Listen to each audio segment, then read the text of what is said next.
국회와 청와대 지금 한판 붙게 생겼습니다. 어제 국회에서 여야 합의로 이 국회법 개정안 수정을 해서 글자를 한 글자를 고쳤죠. 수정을 해서 청와대로 보냈는데 청와대에서 안 되겠다. 이거 도저히 안 되겠다. 이런 입장을 공식적으로 내놨습니다.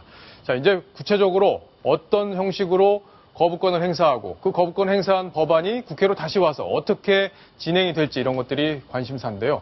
어제 오늘 있었던 일 저희가 영상으로 묶어봤습니다. 끼를 잡아오너라 허니 이 말들은 별주부 말하기를 난감하네. You got mail. 그놈의 간으로 지수한단 말이요.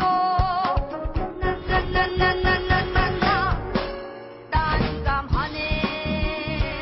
국회법 개정안 관련해서 지금 거부권 시사한 한 말씀만 더 해주시면 안 될까요? 난감하네. 어찌 저 험한 세상 간단 말이오. 아이고 불쌍한 내 신세야. 난감하네.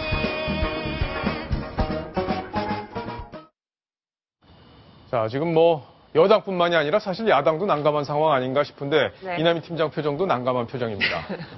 답이 안 보이죠? 네, 어떻게 되든 당청 파국으로 가든 또 여야 갈등으로 가든 어떤 선택을 해도 참 머리가 아프다 이런 얘기들이 많습니다. 자, 일단 이남희 팀장이 네. 그걸 요약 정리를 해주세요. 그동안에 국회법 개정안이 위헌 논란이 있었잖아요. 네. 그러니까 정부 시행령을 국회가 마음대로 고치게 할 수 없다. 네. 이게 헌법학자들 다수의 의견이었기 때문에 여야가 이제 합의를 해서 문구를 고친 건데 바로 요구라는 문구를 그래서 예. 정의학 국회의장이 아이디어를 내서 요구라는 문구를 요청으로 바꾼 겁니다. 요구를 요청으로 그래서 조금 더 강제성이 덜하다는 느낌이 들도록 그래서 여야 합의까지 이끌어내서 결국 야당도 이것을 수용을 했고 또 하나 있었던 거는 이제 요구를 하면 요청을 하면 처리한다라는 예. 규정을 검토하여 처리한다라는 것도 같이 좀 수정해 볼까라는 제안을 정의화 의장이 했는데 이건 야당이 받아들이지 않아서 결국 예. 요구를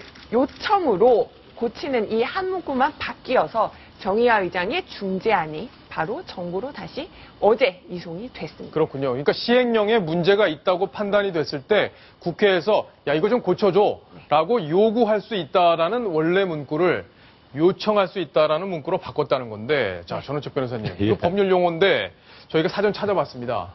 그랬더니 이게 달라요. 받아야 할 것을 이게 들어있고요. 여기는 그게 없어요. 그러니까 이거는 당연히 내가 받아야 되는 걸 당연히 달라고 얘기하는 것 같고 이거는 그냥 좀 달라고 얘기하는 것 같습니다. 그런데 그 요구하고 1번이 그런 뜻이고 예. 요구 2번 뜻은 필요한 어떤 일이나 행동을 똑같이 청한다. 똑같은 뜻입니다. 아 2번은 예. 이런 뜻도 다만 있긴 있죠. 요구보다 요청이 좀 겸손한 표현, 예. 예의 바른 표현에 불과한 것이고 지금 국회의장실이 전 국민에 대해서 지금 국어 공부시키는 셈이 되는데 이게 지금 이런 문제가 있습니다. 예컨대 국회의장실에서 말씀하신 대로 지금 원래 야당이 이게 계속해서 원래 국회법 개정하면 강제성이 있다는 것 아닙니까? 예. 야당은 그렇게 주장하지 않습니까? 그런데 요구를 요청으로 바꿔서 강제성이 만약에 사라진다면, 없어진다면 그건 국회에서 재의결 사항이죠. 예. 법문이 뜻이 완전히 바뀌는 것이니까 그건 자구수정으로 해결할 문제가 아닙니다. 요구와 요청의 의미가 완전히 정말 다르다면 그거는 211명이 찬성한 국회법 개정안 자체를 국회법을 새로 다시 재의결을 해야죠. 네. 새로 재의결하는 것이 가능한지 안 한지는 모르겠습니다만 그런 절차를 거치지 않고 의미가 완전히 다른 것을 자구수정으로 바꾼다. 여야 합의를 통해서 그리고 예. 국회의장이 중재를 해서 그건 211명의 표결권을 완전히 뒤엎은 겁니다. 그러니까 여야 합의가 있었더라고 하더라도 이남희 팀장이 좀 부연을 해줘야 될 텐데 여야 합의로 어쨌든 문구를 수정을 해서 청와대에 보냈다. 근데 전원책 변호사님 말씀은 당초에는 이게 강제성이 있는 규정. 그러니까 국회가 정부한테 시행령 문제가 있으니까 바꿔라. 이렇게 얘기했을 때 강제적으로 따라야 한다는 여야 간의 합의가 있었기 때문에 네. 이 강제성 여부를 없는 것으로 돌리는 노력이 있었다면 211명의 표결 결과를 다시 해야 되는 것 아니냐 이런 그런 말씀이시거든요. 문제 지적을 해서 제가 또 국회의장실 관계자에게 여기에 대해서 물어봤는데 국회법에서는 어떤 요구라는 표현을 또 준용을 하고 있고 예. 여야의 운영위 간사가 합의를 했기 때문에 자꾸 수정만 하면 돼서 넘기면 되는 것이지 재의결할 필요는 없다. 또 이렇게 설명을 하고 예. 있습니다. 자, 일단 여야가 다 합의를 한 거는 맞기 때문에 앞으로 이제 이 문제가 어떻게 진행이 될지 청와대에서 거부권을 행사할 가능성이 높기 때문에 관심이 좀 커지고 있는 그런 상황인데 새정치민주연합에 소속돼 있는 이석현 국회 부의장 오늘 요구와 요청을 바꾼 거에 대해서 나름대로 해석을 내놨습니다. 직접 한번 들어보시겠습니다. 요구는 당연하니까 내놓으라는 뜻이고 요청은 필요하니까 좀 내주세요 하는 뜻입니다. 두 용어가 서울과 부산만큼 동떨어진 의미인데도 야당이 중재안에 동의한 것은 옳고 그름을 떠나서 경색된 전국을 풀고 여야가 합심하여 메르스 상황의 민생을 챙기자는 취지입니다. 청와대는 여야의 충정을 외면하지 않기를 바랍니다.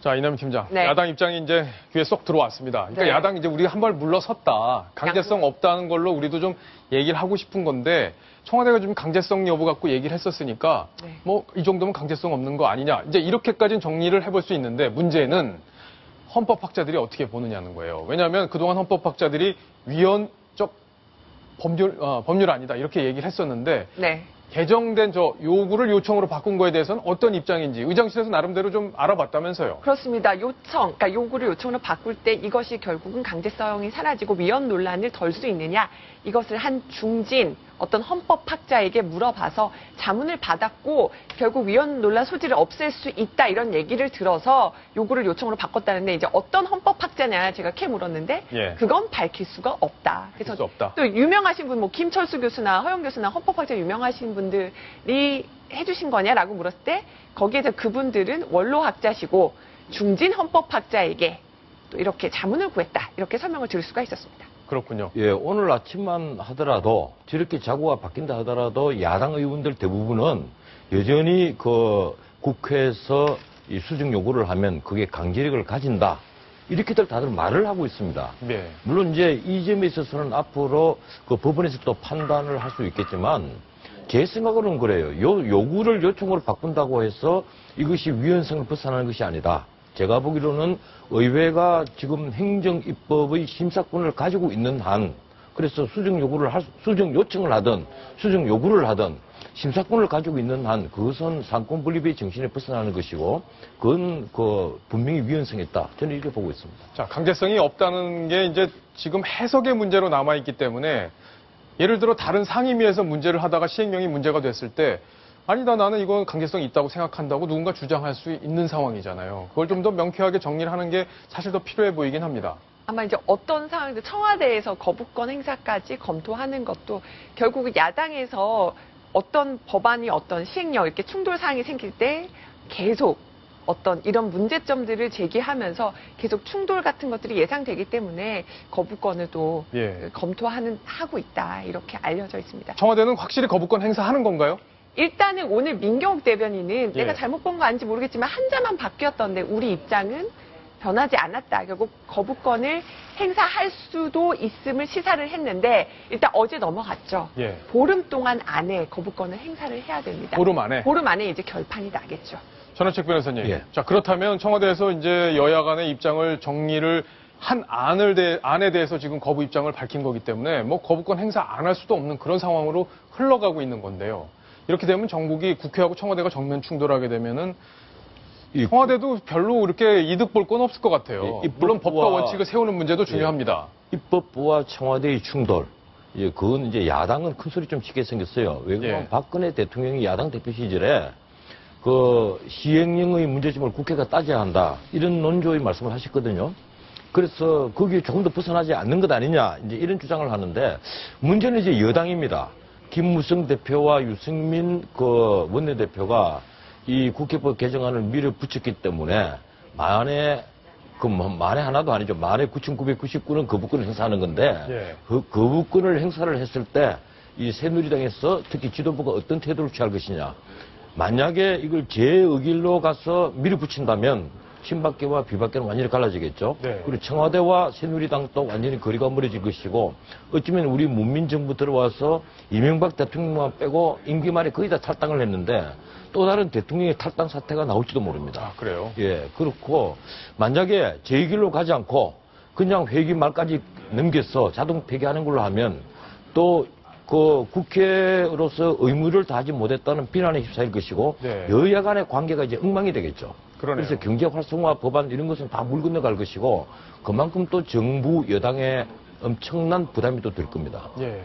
이남희 팀장, 지금 전원책 변호사께서 지적하신 부분, 그러니까 경제 관련 입법들, 민생 법안들 이런 것들 처리를 해야 되는데 야당에서 그럴 거 아니에요. 이제 앞으로 청와대에서 그 거부권 행사하고 여당에서 만약에 재의결을 하지 않는다. 재의결을 당연히 추진하겠죠. 일단 그거부터 짚어봐야겠네요. 그렇습니다. 만약에 또 재의결을 추진하지 않는다면 예. 정말 아까 말씀하신 것처럼 야당이 큰 반발을 불러오기 때문에 결국 민생 관련 입법들 처리하려면 야당의 협조가 아주 중요합니다. 그렇기 때문에 정면 파국으로 가지 않는 방안을 좀 찾아야 될 거고요. 그래서 이제 청와대에서도 이제 김무성 대표 역할을 좀 중요하게 생각해서 유승민 원내대표와 청와대 사이에서 김무성 대표가 좀 잘 또 역할을 좀 중요 역할을 해주기를 원하는데 김 대표의 고민이 그래서 더 크다. 지금 이런 얘기들이 많이 나오고 있습니다. 예. 결국 청와대가 거부권을 행사하면요. 이거는 유승민 원내대표 재신임을 묻는 거랑 같은 부분이거든요. 그렇죠. 결과적으로는 그렇게 될 수밖에 없죠. 그러니까 유승민 원내대표의 결정이었기 때문에, 주로 네. 결정이었기 때문에 그거에 대해서 청와대 수용 안 하겠다. 유승민 원내대표 체제를 청와대에서 인정하지 않겠다라는 메시지가 될 수도 있단 말인 거잖아요. 또 야당에서 유승민 원내대표의 를 보는 시각이 또 두 가지가 있어요. 일단은 야당의 요구를 잘 수용하고 소통이 잘 되는 원내 지도부이기 때문에 유승민 원내대표를 좀 지켜줘야 된다. 이런 부분의 시각이 하나 있고요. 또 유승민 원내대표가 어떤 좀 진보 진영까지 확장할 수 있는 좀 열린 지도자이기 때문에 또 유승민 원내대표가 계속 가는 게 야당한테 장기적으로는 위협이 될 수 있으니 오히려 유승민 원내대표가 물러나는 게 장기적으로는 도움이 된다. 또 유승민 원내대표를 보는 야당의 시각도 좀 그러네요. 시각도 이중적인 시각이 있습니다. 예. 예, 제가 한 말씀을 더 보태자면 아마 여야가 앞으로 국민의 눈치를 안 볼 수 없을 거예요. 적어도 이 문제만은 지금 의회의 생각과 국민의 생각이 상당히 다른 것 같아요. 여론상 그 여론의 결과를 보면요. 특히 이 국회법 개정안이 왜 나왔는가를 생각을 해봐야 됩니다. 공무원연금 개혁을 엉뚱하게 한 데다가 세월호 특조위 제1조사관 임명을 두고 벌어진 문제거든요. 그래서 그 문제만 걸고 넘어가면 되는데 앞으로 행정입법을 전부 다 우리가 심사하겠다. 이렇게 야당이 치고 나온 데 대해서 김무성 대표와 유승민 원내대표가 거기 동의를 해준 거예요. 근데 막상 지금 여론의 결과는 어떻습니까? 이 청와대 박근혜 대통령 편에 서 있는 것으로 저는 보입니다. 의회가 이게 너무한 것 아니냐? 입법 독재 아니냐? 의회 독재 아니냐? 이런 식으로 지금 여론이 흘러간다는 데 대해서 김무성 대표와 유승민 원내대표가 엄청난 부담을 갖고 있을 겁니다. 예. 뭐 여론이 이제 그런 여론도 그전에는 이제 국회법 개정안이 문제가 있다, 위헌이었다, 처리가 되면 안 된다라는 의견이 사실은 많았는데 이게 이제 여야 합의로 자꾸를 수정한 안을 청와대가 거부하는 문제는 또 다른 논란을 낳을 가능성도 있다. 또 여론의 흐름도 지금 당장 어떻게 방향성을 예측하기는 좀 어려운 측면도 있지 않나 이런 생각도 드는데 이남 팀장 보기에는 청와대에서 지금 유승민 대표를 확실하게 이번 기회에 뭔가 어떤 유승민 체제를 변화를 주고 싶은 그런 의지가 있다 이렇게 보십니까? 그런 어떠세요? 의지가 좀 있어 보이는데요. 제가 당부드리고 싶은 말씀은 이제 청와대에서는 법의 안정성을 더 중시하는데 거부권을 행사했을 때 정치적 안정성이 굉장히 많이 깨질 수 있습니다. 법의 안정성도 중요한데 어떤 좀 정치적 고려나 판단도 좀 잘 하셔야 어떤 극과 극으로 가는 파국을 막을 수 있지 않을까 싶습니다. 잘 정리를 해 주신 것 같습니다. 자, 오늘 메르스 때문에 정치인들, 여야 대표들 바빴습니다. 먼저 김무성 대표 어디 가서 무슨 얘기를 했는지 들어보시겠습니다.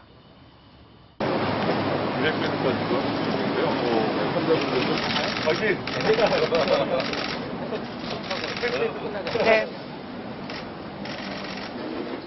자, 마이크 앞에 이제 김무성 대표 앞에 마이크들이 이제 놓여 있는 상황인데 김무성 대표는 마스크를 안 썼습니다. 안 된다는 저는 확신을 하고 있기 때문에 제가 이제 환자를 만난다든가 격리자를 만난다면은 마스크를 써야 되겠지만은 그러지 않고서는 뭐 마스크를 굳이 쓸 필요가 없다고 생각해서. 마스크 얘기하다가 마이크 얘기가 나네요. 김무성 대표가 늘 이제 그 메르스 공포가 너무 커지니까 그게 과잉 공포를 좀 막아야겠다 이런 행보를 계속하고 있는데 오늘은 양천구에 있는 메디병원 98번 확진 환자가 나왔던 곳인데 네. 여기에 가서 의료진들을 격려를 했습니다. 이 지금 코트 격리라고 하죠. 그러니까는 그 확진 환자와 접촉 가능성이 있는 의료진과 어떤 환자들 모두 격리 조치하는 그래서 병원이 이제 격리가 돼 있어서 오늘 이 외부의 주차장에서 이렇게 기자들도 의료진과 만나서 얘기를 나눴는데 다른 분들은 보면 의료진들도 다 마스크를 쓰고 다 쓰고 있는데 있네요. 김무성 대표는 굳이 쓰지 않고 정말 안전하다. 예. 확진 환자가 잠깐 지나간 곳이라고 해서 퍼지지 않는다. 공기 감염 되지 않는다고 믿기 때문에 안전한 모습을 보여주기 위해서 나는 마스크 쓰지 않았다. 이렇게 자, 김무성 대표가 안 쓰니까 옆에 있는 양천 의뢰 김용태 의원도 못 의원도 안 쓰고 썼습니다. 네. 비례대표인 문정림 의원도 못 쓰고 박대출 대변인도 못 쓰고 다 마스크를 못 쓰고 지금 다니고 있는 그런 상황이네요. 굳이 또 안 쓸 필요까지도 없으셨고, 그러니까 예. 이제 안전합니다 이 메시지를 주기 위해서 안 썼는데 제 생각은 굳이 또 안 쓰실 필요까지는 없었다. 예. 이렇게 말씀을 드리고 싶습니다. 자, 문재인 대표는 또 어디로 갔는지 궁금한데요. 오늘 뭐 호남 쪽으로 갔죠? 맞습니다. 전북 순창인데요. 순창이요. 확진 환자가 발생해서 마을 전체가 격리가 된 곳인데요. 지금 문재인 대표가 이 마을에 가서요. 지금 오디를 따는 작업을 같이 하고 있어요. 그러니까 지금 오늘 문재인 대표가 순창에 간 것은 여러 가지 의미가 있습니다. 이제까지는 뭐 서울시청, 경기도 이렇게 해서 메르스 관련 행보를 하더라도 확진 환자가 발생했던 현장 자체를 간 적은 없었는데 이런 현장에 간 것은 오늘 전북 순창이 최초입니다. 예. 아무래도 또 그 당의 어떤 지역적 지지 기반인 전북을 호남을 찾았다는 의미도 있고요. 또 가뭄으로 또 많이 또 힘들어하고 계시죠, 요즘에. 고통을 받고 있기 때문에 또 농촌 일손도 돕고 또 메르스 행보도 하고 이 두 가지를 같이 잡기 위해서 오늘 바로 전북 순창을 찾은 겁니다. 예. 문재인 대표 오늘 뭐라고 했는지 한번 더 들어봐야겠네요. 여기 순창에 메르스로 인한 희생자가 있었습니다. 그 마을에는 찾아뵙고 또 이렇게 위로 말씀을 드리려고 합니다. 국가의 방역 체계에 큰 구멍이 뚫렸습니다. 구멍 뚫린 국가 방역 체계를 여기 계신 여러분들께서 온몸으로 막아주고 계신다고 생각합니다. 정부의 초기 대응 실패로 빚어진 재난이라고 생각합니다. 우리 농촌 지역은 또 가뭄까지 아주 심각한 상황이어서 아주 이중으로 걱정이 많습니다. 자, 농촌의 가뭄 빨리 해갈이 좀 네. 돼야겠다 이런 생각도 좀 듭니다. 박근혜 대통령은 오늘 학교를 갔어요. 네, 초등학교 또 중학교를 이어서 찾았는데요. 예. 박근혜 대통령도 오늘 뭐 손 씻기 교육 이런 것들도 하면서 같이 얘기를 나눴습니다. 저기는 바로 서울의 대모 초등학생들이네요. 초등학교입니다. 지금 이제 손 씻기를 잘하면 자, 대통령 뭐라고 하나요? 네. 오랫동안 학교 못 나오다가 이제 다시 이렇게 나와서 선생님도 뵙고 또 친구들도 만나고 그러니까 참 좋죠. 네. 사실 이런 손 씻기라든가 또 몇 가지 건강 그 습관을 잘만 실천하면 메르스 같은 걸 무서워할 필요가 전혀 없다고 생각합니다. 박근혜 대통령님께 감사의 인사를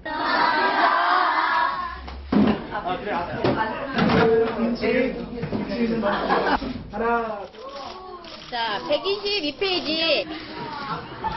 자. 메르스는 중동식 독감이라고 할 수가 있는데 우리나라로서는 처음 겪는 거다 보니까 좀 당황스럽기도 하고 불안이 더 이제 큰 것 같습니다. 메르스는 그렇게 손 잘 씻고 예방 조치 생활의 속에서 잘 실천하면 충분히 극복할 수 있는 전염병이라고 그럽니다. 자, 대통령은 극복할 수 있는 병이다 이런 데 초점을 맞추고 있는데 전원책 변호사님 김무성 대표도 보니까 뭐 예. 마스크 안 써도 되는 거 지금요. 아니냐 이런 공포감을 덜어주는 데 치중을 하고 있는 것 같아요. 국가의 이런 재난을 맞이하면 정치에는 딱 두 유형이 있습니다. 하나는 공포 마케팅을 하는 분들이 있고 예. 또 하나는 그게 반대되는 그 응진하는 분들이 있고 근데 대통령 말씀 맞는 것 같아요. 다만 앞에 하나 좀 붙였으면 좋겠습니다. 굉장히 위험한 네. 중동 독감이다. 예, 이렇게 좀 붙였으면 좋겠는데 막연하게 일반 독감처럼 느끼도록 말씀하시는 것은 조금 오버하시는 것 같고 예. 굉장히 위험한 중동 독감이고 우리가 좀 조심하면 충분히 극복할 수 있다 하는 그런 말씀은 우리 국민들 좀 안도하는 건데 일단 리더십이 너무 무너졌으니까 지금이라도 다시 리더십을 좀 재건을 하셨으면 좋겠습니다. 일단 상대를 무시하면 안 됩니다. 무시하지 않고 상대를 제대로 파악하고 싸울 준비를 해야 되겠다 이런 생각이 또 드네요. 자.